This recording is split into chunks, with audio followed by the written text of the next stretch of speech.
This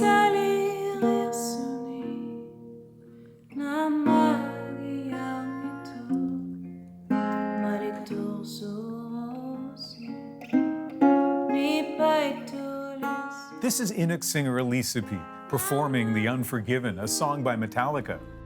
Yep, that Metallica.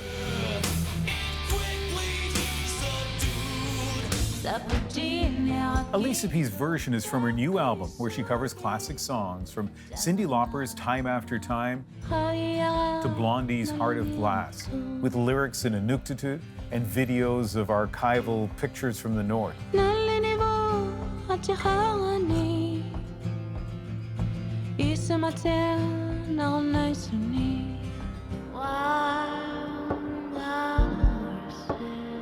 Elisapie says these songs are important to her and her Inuit community, as she explained to me when we chatted in Toronto's Glenn Gould studio. Okay. Elisapie, such a pleasure meeting you, and congratulations on the new album. Thank you. Nakormik. So from Metallica to Debbie Harry to Cyndi Lauper, what inspired you to do an album of cover songs? I got in a place during COVID pandemic. I started running, and then somehow these old songs that I used to think were fun memories started being a little bit more on the very emotional side. They just became, I don't know, something was stirring, and I was like, what's going on? Why am I crying to ABBA song, you know?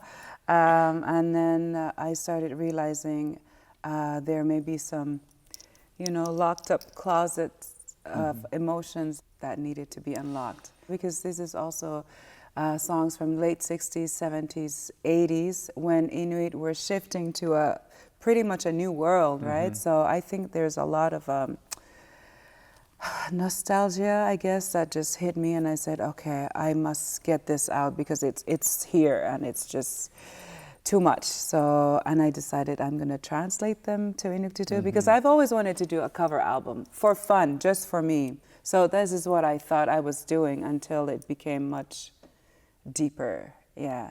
I love to think about the power of music, and especially pop music, right? So there are people in villages in Africa, there are people in the small town I grew up in, New Brunswick, and there you are in Canada's north, and we're all listening, even though we're different ages at times, listening to some of the same music. I always say these songs were ours too. Yeah. Because we often think of Inuit or Indigenous people in general, they had their thing. Yes, we do, but we also wanted to be part of somebody. So when we listen to Led Zeppelin or Blondie, it's for an instant of a song, we felt like we were being heard, we were friends, you know, or somebody cared enough for us to, because they get to our hearts too. They made us dance. So it connects us, right? Like I have that, you know, my experience with that music, you have an experience with the music, and some of it overlaps, right? Yeah. But you can take it a step further as a musician, and so let's talk about Heart of Glass for a moment, right? Yeah. Like, so I think it was like 45 years ago that song came out.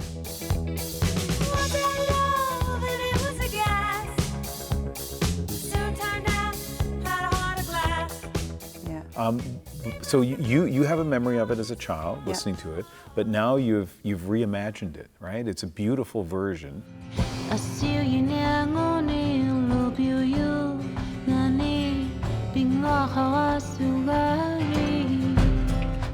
And part of it is the translation to Inuktitut. That couldn't have been easy. It wasn't easy. I think I wanted to make it so people can start to remember things maybe differently, not just, I remember my dad and I used to dance to this song. Yes, but what also went on that time that maybe you need to bring back, because... What do you mean by that? Because we need to heal, you know. I think music does accompany us through our healing journey a lot, during dramatic experiences, you know, being, of course, Inuit being literally being told you have to change now the way you live, you know. So I think it's a lot of violent. It's very violent, you know, the things that we went through during these very dramatic changes. And you've talked about like so much suicide that you almost have to become numb to it. Oh yeah. We have become numb. I have become numb. We lost so many cousins, too many of them. At one point when it's just too much, you start to just, sometimes you don't even cry anymore, imagine. So I think when all these songs like Metallica started coming back in a whole new way for me, I started remembering and also acknowledging that these people, we shouldn't just forget them. So for me, it's not just the love for Metallica, it's also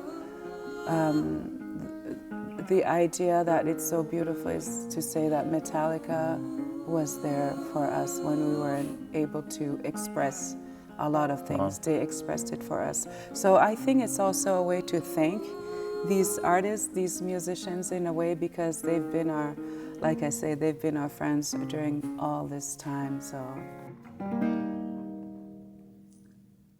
Time After Time, the Cyndi Lauper song, which is a beautiful song, and your reimagining of it is beautiful as well. But tell us why you chose the video that you did for that. Time After Time, I think that era, these are people from home.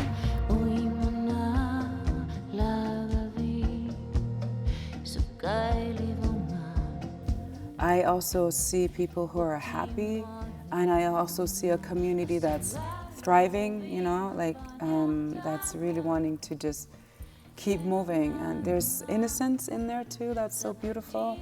And also because Cyndi Lauper pretty much changed all the little girls everywhere, but in the North too. Wow. We wanted to be strong like her. We wanted to be loud. We wanted to kind of break the rules and not just be these nice little Inuk girls. It's like, no, we wanna rock. Tell me about the moment, the person who made you realize that you could, as a young woman, actually be a singer. I had a friend who really believed in my abilities to sing. I was a teenager, and I was like, yeah, whatever, I guess, you know, I was more, And she said, okay, sing, just sit and just sing that song. I'm like, okay. She goes, you're so amazing. And then we got the album of Susanna Gluka, the cassette. Came from the Keewatin, where half the year is night. And I'm like, what? Like, you can do that? It's like a lightning hit me. Wow. I had to like sit down and I'm like, okay, the news is you can be an Inuk girl and make an album and produce something like that. I want to ask you about something completely different just because, you know, we're sitting here and I'm curious. You're such a thoughtful person. This has been a summer of devastating wildfires, you know, everywhere in Canada, including in the north. And it's made a lot of us kind of worry about the impacts of climate change. And I'm just wondering for you, what have you been thinking? I have been thinking probably Inuit saw this coming because they've been witnessing since I'm young. So the hunters would kind of say, okay, that area is, the ice is melting very quickly, so be careful, saying this never happened before, and it's just often a lot of accidents also. It's very scary because this is not something that the nature deserves, you know, and the fact that it's really impacting even more the north. It's just so unfair, you know, because we are people, indigenous people in general, Inuit people a lot, because we are taught to be very respectful to the nature, or else it's gonna make your life complicated. So we are the nature is the boss, and I think we could have maybe followed a few rules, or you know, how to go about respecting the land where we are. There's so much to learn, and I do think that listening to your music, even though I don't understand Inuktitut, and looking at the videos, like, it's going to have an impact. I want to. I want people to see beauty, you know. And beauty is not just always, oh, let's dance. Beauty is also crying and dancing at the same time. That's for me. And I think these songs belong to everybody. I just want it to be the most real, the way I was wanting to sing them, and to really bring in maybe the pains, but the love also, and the joy, and the space where I was brought up. I wanted all this to fit in a Blondie song or a Cyndi Lauper song. It's so fantastic talking to you, and it's been really terrific to get exposed to your work. So thank you very much. Nakomi, thank you for taking the time, and I'm very happy, pleased to meet you. No, yeah. Thank you. Same here. Nakomi.